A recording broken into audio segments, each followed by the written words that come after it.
गुरु प्यारी परम सत्कारी योग सात संगत जी, आप जी सभी संगत को प्यार भरी राधा स्वामी जी। सत्कारी योग सात संगत जी, आज का हमारा यह सत्संग गुरु घर की बानी में से होने जा रहा है। आज का सत्संग बड़ा ही खास सत्संग होने जा रहा है, क्योंकि आज के इस सत्संग को जिसे हम सुनने जा रहे हैं, हमारे एक नए सत्संगी भाई ने एक बड़ा ही प्यारा प्रश्न पूछा है। अब देखो, जब भी कोई भाई बहन सत्संग में नया नया जुड़ता है तो उनके मन में बहुत से प्रश्न आ खड़े होते हैं। जब हम सत्संग में जा रहे थे संडे को, तब उन्होंने पूछा कि जब परमात्मा हर जगह है तो वो तो अपनी आत्मा को यानी अपनी रूह को पुकारता ही होगा। तो मैंने कहा कि हाँ, परमात्मा तो हर समय पुकार रहा है, बस हमें सुनाई नहीं देता। तो उन्होंने पूछा कि जब परमात्मा हर जगह है और वो हमें पुकार रहा है तो हमें उनकी पुकार सुनाई क्यों नहीं देती? क्या कारण है इसका? सो गुरु प्यारी सात संगत जी, आओ इसी विषय के संदर्भ में आज के इस सत्संग वीडियो में आगे बढ़ते हैं। बेनती है कि सत्संग को ध्यान पूर्वक सुने जी। और साथ ही साथ एक छोटी सी बेनती सत्संग वीडियो आरंभ करने से पहले और की जाती है कि चैनल को सब्सक्राइब करके बेल नोटिफिकेशन को ऑल पर जरूर प्रेस करें जी, ताकि जो भी सत्संग वीडियो हम अपलोड करें सबसे पहले सुबह 5:30 बजे आप जी तक पहुंच सके। तो आओ अपने अपने संत सदगुरु को याद करके आज के इस सत्संग का पूरा लाभ उठाएं। देखो, प्रश्न पूछा गया है कि परमात्मा की पुकार हमें सुनाई क्यों नहीं देती, या यूं कह ले कि प्रभु की पुकार कैसे सुनाई दे। गुरु साहिब कहते हैं कि प्रभु को पुकारे कैसे? यह तो बहुत लोग पूछते हैं। प्रभु की पुकार कैसे सुनाई दे, यह कभी कभी कोई पूछता है। इसीलिए प्रश्न बहुत ही महत्वपूर्ण है, थोड़ा बेजोड़ है और सत्य के ज्यादा करीब है। असली सवाल प्रभु को पुकारने का नहीं है। हमारे पास जबान कहां जिसमें हम प्रभु को पुकारे? और हमारी वाणी की सामर्थ्य कितनी? जाएगी थोड़ी दूर और खो जाएगी शून्य में। कितनी यात्रा करेगी हमारी वाणी? और हम जो भी कहेंगे उसमें कहीं ना कहीं हमारी वासना की छाप होगी। हमारी प्रार्थनाएं हमारी वासनाएं ही तो है, और वासनाएं उस तक कैसे पहुंचेगी? प्रार्थना में वासना छिपी हो तो जैसे पक्षी के कंठ में किसी ने पत्थर बांध दिया, अब उड़ान संभव ना हो सकेगी। और हमारी सारी प्रार्थनाएं वासनाओं से भरी होती है। प्रार्थना शब्द का अर्थ ही मांगना हो गया। प्रार्थी का अर्थ हो गया मांगने वाला, क्योंकि प्रार्थना के नाम से हम सदा ही मांगते रहे हैं। इसीलिए हम कैसे प्रार्थना करें? इससे झूठा धर्म पैदा होता है। यह सवाल ज्यादा गहरा है। प्रभु की पुकार कैसे सुनाई दे?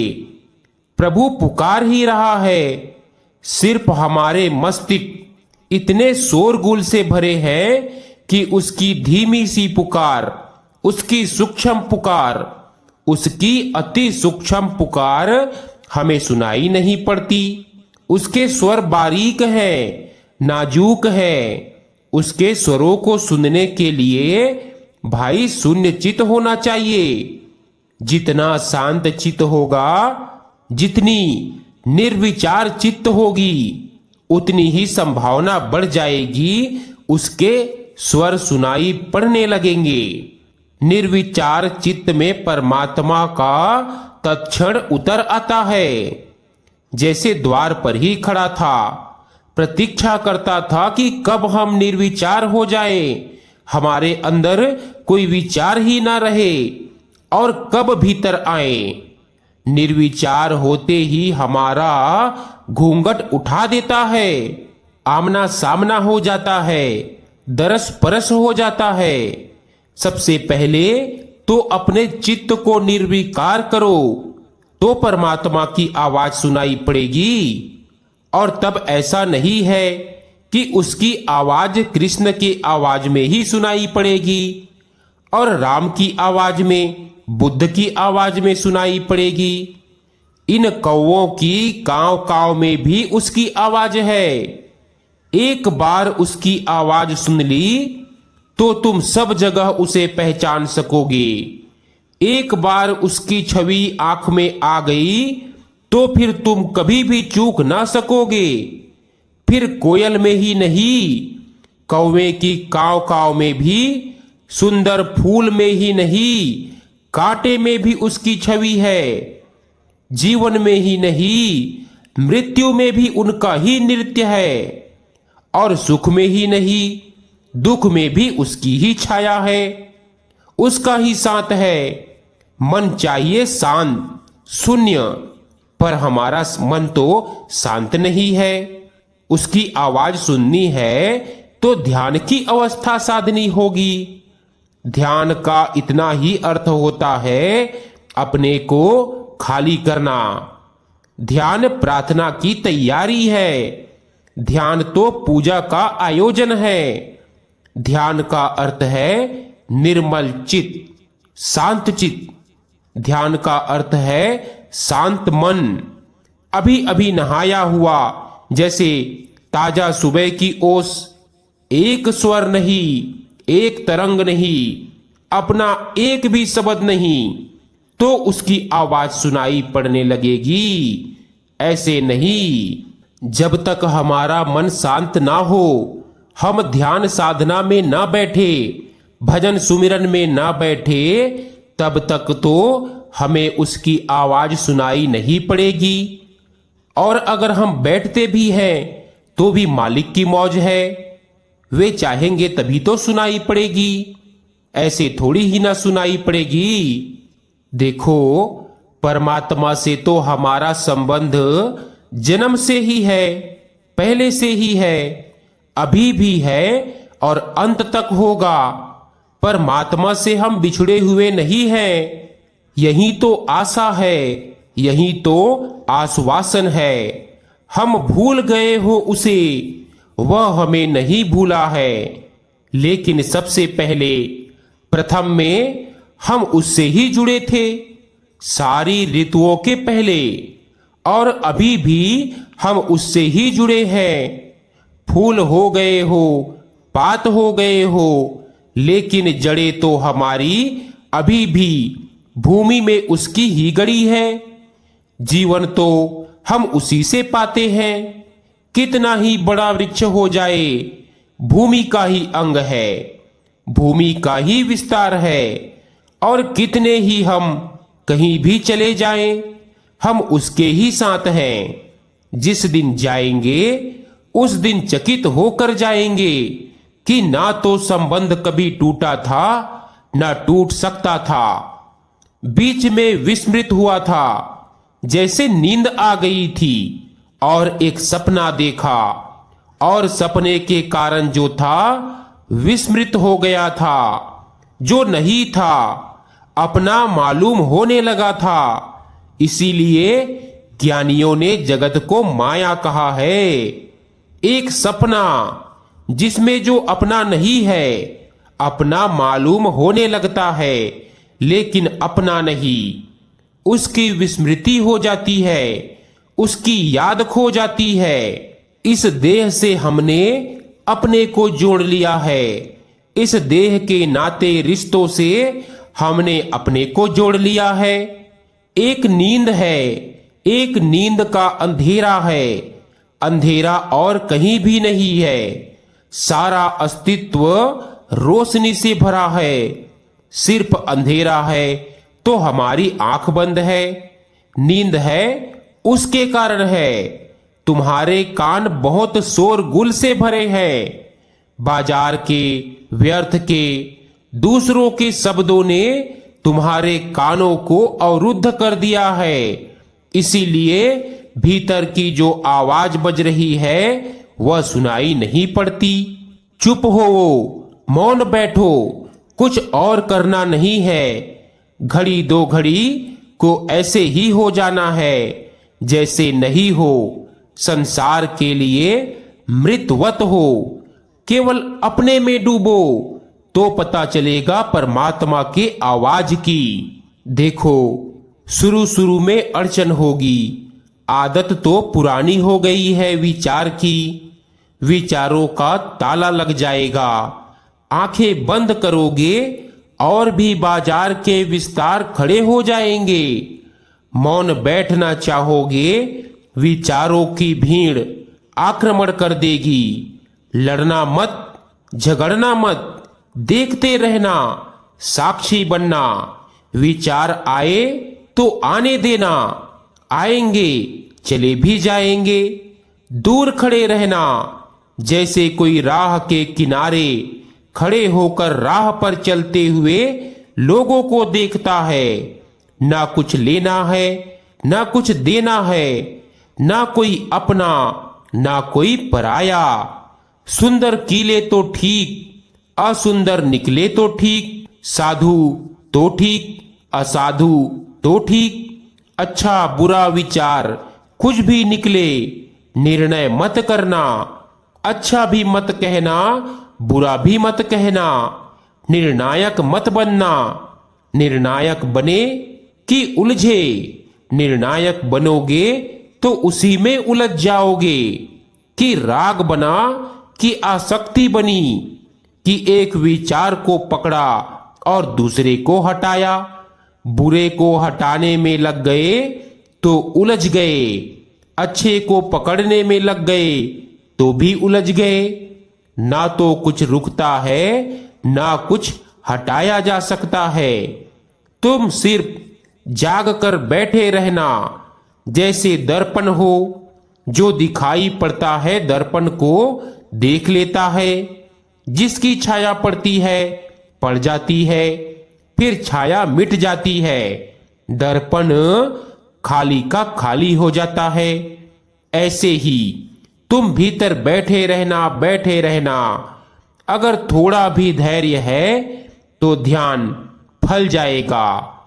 धैर्य से सफलता है, कोई और प्रक्रिया नहीं। 1 महीना, 2 महीना, 3 महीना, 6 महीना, अगर तुम सिर्फ बैठे ही रहो, इतना सा धीरज हो कि 1 घंटा बैठते ही रहेंगे, आएंगे विचार तो आने देंगे, नहीं लड़ेंगे, बैठे रहेंगे और जल्दी भी ना करेंगे कि 3 दिन बैठते हो गए, अब तक कुछ भी नहीं हुआ, अब क्या सार है, अब बैठना बंद कर दे।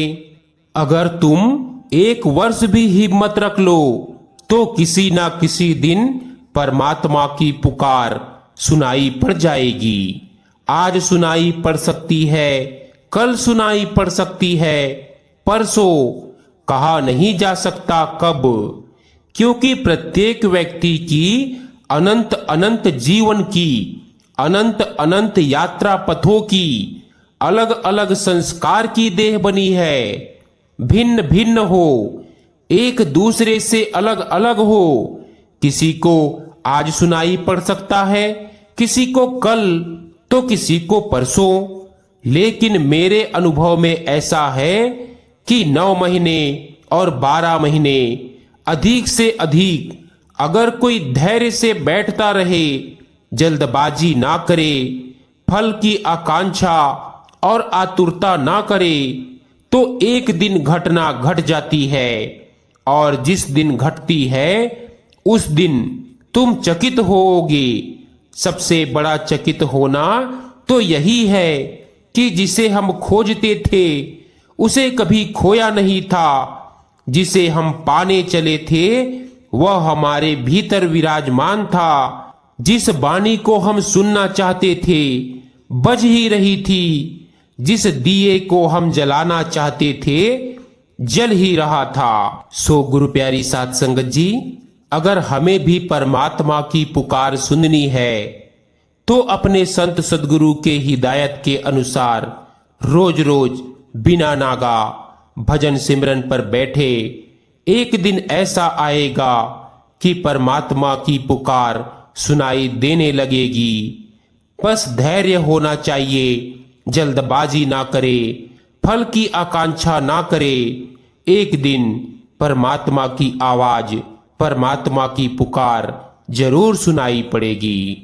अब देखो, उसी सत्संगी भाई ने एक दूसरा प्रश्न किया कि हम परमात्मा में हैं और परमात्मा हम में है, तो ध्यान साधना क्यों आवश्यक है। इसके जवाब में गुरु साहिब कहते हैं कि देखो, अगर सीताराम सीताराम कहोगे तो कहने से कुछ नहीं बनेगा, मानकर नहीं होगा। जानोगे तो कुछ बनेगा, जानकर होगा। मानोगे तो झूठ ही रहेगी बात। मानने का मतलब ही झूठ होता है। मैंने कहा तुमने मान लिया, मैंने कहा तुम परमात्मा ही हो और तुमने मान लिया। तुम्हारे लिए तो यह झूठ ही है। यह तो बुनियाद से ही तुमने झूठ रख दिया। मैंने कहा इसीलिए मान लिया, या किसी और ने कहा इसीलिए मान लिया, कि वेद में लिखा है कि कुरान में लिखा है, कुरान कहता है इसीलिए मान लिया। लेकिन मानना तो उधार होगा। उधार यानी झूठ। सत्य की यात्रा उधार पूंजी से नहीं की जा सकती, जानने से, करनी से होगी। मैंने सुना है मुल्ला नसरुद्दीन फ्रांस की यात्रा पर गया। फ्रांसीसी भाषा उसे आती नहीं है। किसी फ्रांसीसी ने उसे अपने घर आमंत्रित किया और कुछ मित्रों को भी बुलाया। भोजन के बाद गपशप हुई। एक सज्जन ने एक फ्रांसीसी चुटकुला कहा। सारे फ्रांसीसी सुनकर जोर से हंसने लगे। मुल्ला भी खिलखिलाकर हंसा, ऐसा कि सबको मात कर दिया। एकदम लोटने पोटने लगा। उसकी हंसी, उसका लोटना पोटना देखकर उन सब की हंसी तो खो गई। वे एकदम सख्ती में आ गए। उन्होंने पूछा कि क्या आप हमारी भाषा समझते हैं। मुल्ला ने कहा भाषा नहीं समझता, लेकिन आप में मुझे विश्वास है।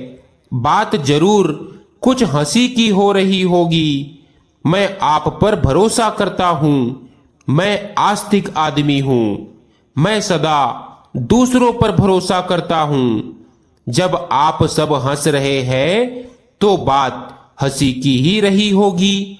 अब इसमें और मुझे जानने की क्या जरूरत है। पर भेद तुम्हें समझ में आता है।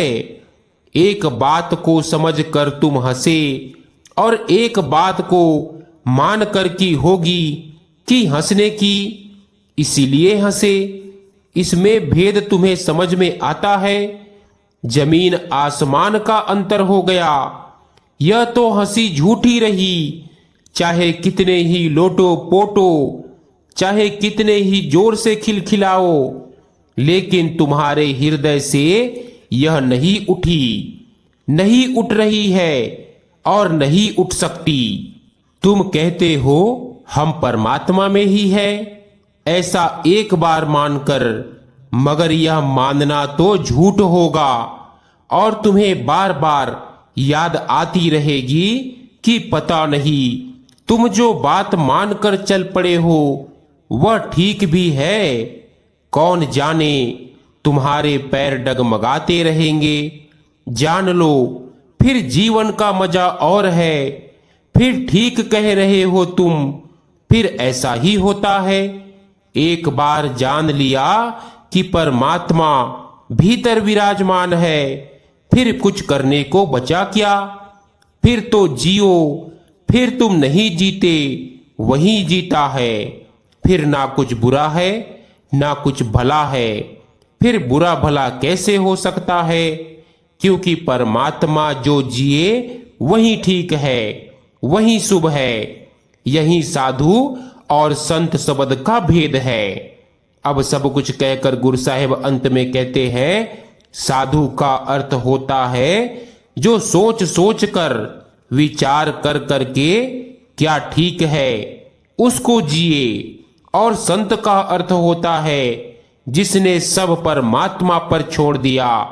अब परमात्मा जैसा जीता है वही ठीक है। साधु जो ठीक है वैसा सोचकर जीवन आचरण करता है, उसका एक चरित्र होता है, चरित्र का एक अनुशासन होता है, उसकी एक मर्यादा होती है। संत सोचकर जीता ही नहीं कि क्या ठीक है क्या गलत है, उसने तो सब छोड़ दिया परमात्मा पर। संत तो बचा ही नहीं, अब तो परमात्मा ही उससे जीता है। इसीलिए जो भी जीता है वही ठीक जीता है। अब बुरे होने का कोई उपाय ही ना रहा। संत का कोई आचरण नहीं होता, साधु का आचरण होता है।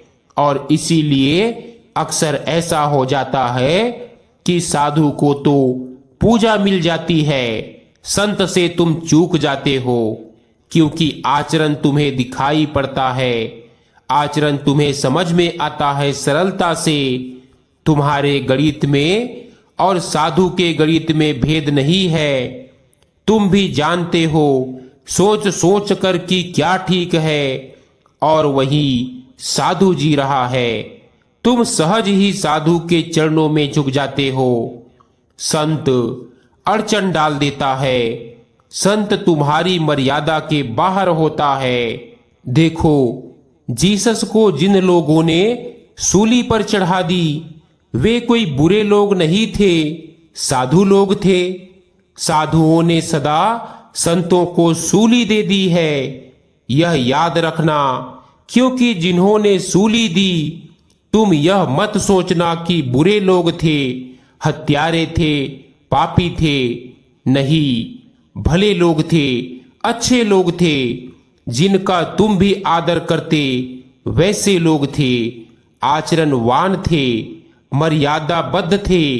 और जीसस मर्यादा मुक्त थे। यही अड़चन थी। जीसस की कोई मर्यादा ना थी, कोई सीमा ना थी।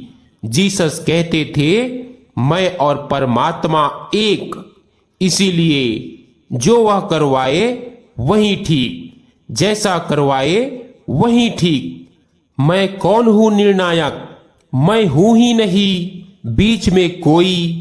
मैं तो बांस की पोली पोंगरी। वह जो गाए गीत उसका, अच्छा तो उसका, बुरा तो उसका। मैं उससे ऊपर अपने को कैसे रखूं? यही भेद राम और कृष्ण में थे, जिसका पूरा विस्तार हम आगे किसी दिन अन्य सत्संग के दौरान करेंगे। सो गुरु प्यारी साध संगत जी, आज का हमारा सत्संग यहीं समाप्त होता है। मिलते हैं एक नए सत्संग वीडियो के साथ। विनती है कि सत्संग वीडियो को ज़्यादा से ज़्यादा सत्संगी भाई बहनों के साथ शेयर भी जरूर कीजिएगा, ताकि उन्हें भी सत्संग वीडियो का पूरा लाभ प्राप्त हो सके। राधा स्वामी जी।